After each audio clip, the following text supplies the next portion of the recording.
Шановні пані та панове, їх високоповажність. Dear ladies and gentlemen, Their Excellencies President of Ukraine Volodymyr Zelenskyy and NATO Secretary General Mark Rutte. Statement by the President of Ukraine. Mark, Mr.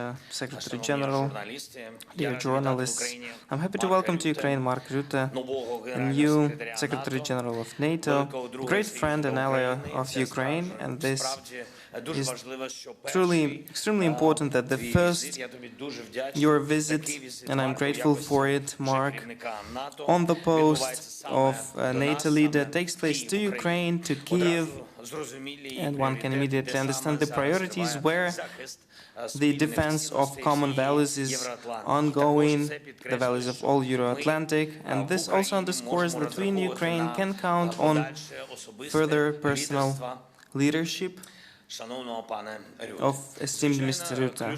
Of course, the key aim for us is a full-fledged membership of Ukraine in the alliance. Ukraine can become the 33rd country, NATO member country, and Ukrainians deserve that, in our opinion. And today we have in detail discussed the prospects for our cooperation, the key priorities that can strengthen Ukraine and alliance and strengthen our cooperation. We have discussed today also the elements of a victory plan of our state that will strengthen Ukraine. We are now preparing for yet another meeting in Ramstein format, and there we will discuss also this victory plan, and I want to discuss it with our partners.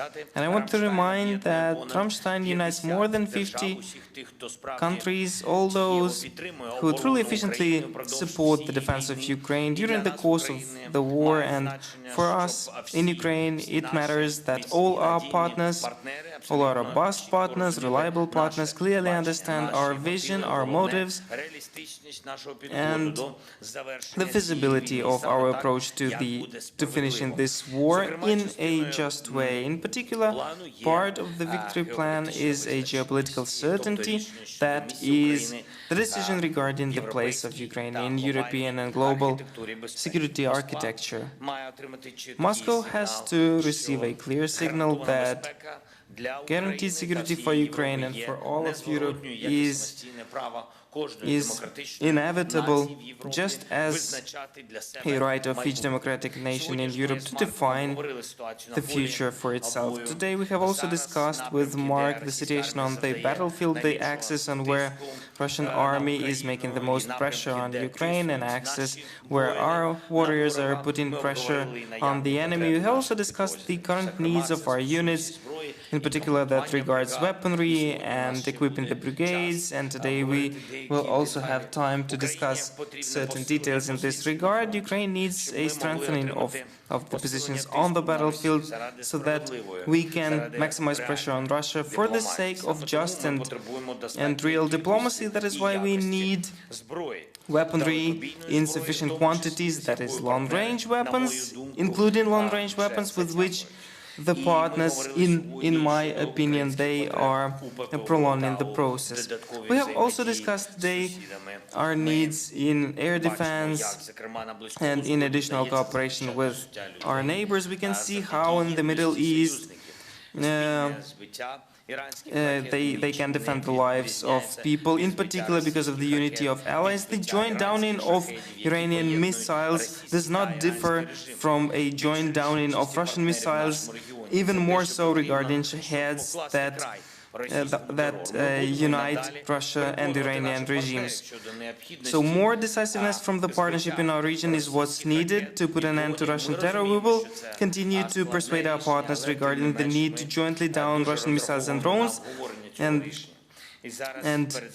we count on discussing this decision a lot. And before this winter, it is important to implement all agreements reached during the last NATO summit in Washington regarding the air defense systems for Ukraine. And one more thing, we have quite big cooperation now between Ukraine and the alliance. We have the institutions that work for unity, but one shall never stop on the achieved level, and we must increase cooperation permanently, and that regards the work of our NATO Ukraine Council and offices that were created to get closer with the alliance, and the training missions. And I'm sure that together with the Secretary General, together with Mark, we will provide the necessary energy for this work to make the time closer when Ukraine can become a 33rd member of the alliance. Thank you so much, Mark, for coming. Thank you so much for the attention. Glory to Ukraine. Заява Генерального секретаря НАТО. Mr. President, dear Volodymyr, thank you for your warm welcome. This is now my 5th time in Ukraine since the full onslaught of Russia started in February 2022. Together we visited Odessa, we visited Kharkiv, and obviously we had numerous meetings here in Kyiv. But this is my first time here as NATO Secretary General. And it was important to me that I come to Ukraine at the start of my mandate to make crystal clear to you, to the people of Ukraine, and to everyone watching, that NATO stands with Ukraine. As the new NATO Secretary General, it is my priority and my privilege to take this support forward, working with you to ensure that Ukraine prevails. Volodymyr, I've said this before and I say it again, your tireless leadership is an inspiration to me, to us all. The dedication of your armed forces and the determination of the Ukrainian people remind us of just how precious freedom is and how crucial it is that we do all we can to defend it. And this is why NATO was founded 75 years ago, to safeguard the freedom and security of all our members. And this is why we are so committed to supporting Ukraine, because your security matters for ours, and your fight for freedom reflects our core principles and values. NATO allies have provided Ukraine with unprecedented support since Russia launched its full-scale invasion in 2022, including more than 99% of all military aid. But we know that you need more. So allies agreed at the NATO summit in Washington this summer to make sure we could provide you with more equipment, more training, more support. We are setting up a NATO command to coordinate the provision of security assistance and training, helping to ensure that Ukraine has what it needs, gets what is promised, and that the support provided today contributes to building a NATO interoperable future in the future. Allies also have agreed to a financial pledge with a baseline of 40 billion euros worth of military aid within a year, and a commitment to review this level of support every year so that Ukraine has what it needs to prevail. And we know the need is urgent, and we are working hard to do more and more quickly. In the last few weeks, several allies announced further military aid for Ukraine, including new contributions from Denmark, from Latvia, the United Kingdom, and nearly $8 billion of assistance from the United States. Supporting Ukraine and replenishing our own stocks means increasing industrial production, and that will be a priority for me. And that is why in Washington, allies agreed to enhance our defense industrial capacity, working among allies on both sides of the Atlantic, and also with you, with Ukraine, to help build your domestic capacity, which has proven so effective and can only be improved with further investment and further innovation. Indeed, as you said, today we discussed all of these elements. The areas where Ukraine needs further support and the ways in which NATO is working to provide it. Ukraine is closer to NATO than ever before and will continue on this path until you become a member of our alliance. I very much look forward to that day. Mr. President, dear Volodymyr, NATO stands with Ukraine for your security and for ours. Thank you once again. Шановні журналісти, будь ласка, ваші запитання. Dear journalists, please, your questions. Суспільне TV, Ukraine. Valeria Pashko, the public broadcaster of Ukraine. So the first question is for both of you. The Financial Times report that there are preliminary indications that the US president might agree to change the status of Ukraine's NATO membership bid before he leaves his office. So, from your perspective, allies are ready to move forward with Ukraine's membership in NATO. And the second one, Mr. Secretary General, so there is an information that certain allies are ready to shut down Russian drones and missiles over NATO member states. So, is it possible from your perspective, if you understood that if it violates their airspace? So, from your perspective, do you expect this scenario in close future? Thanks a lot.